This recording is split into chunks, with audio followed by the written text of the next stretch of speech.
రీతు కాలేజ్కి ఎందుకు వెళ్ళలేదమ్మా? నా ఇష్టం. అది కాదమ్మా, ఒంట్లో బాగాలేదా? చెప్పమ్మా. నేను చెప్పినా నీకు? అసలు నాకు చదువుకోవాలనే లేదు. అప్పుడప్పుడు అట్లా అవుతా ఉంటుందమ్మా, ఏజ్ అట్లాంటిది. నేను కూడా చిన్న ఆపు,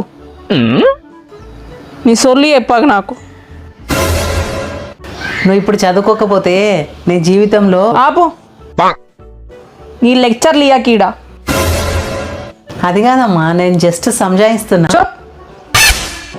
నువ్వు సంజాయించాలనుకుంటే మా కాలేజ్ ప్రిన్సిపల్కి పోయి ఒక పీరియడ్ వండుకోనికే టైం ఇవ్వమను. నాకు సంజాయించడం కాదు.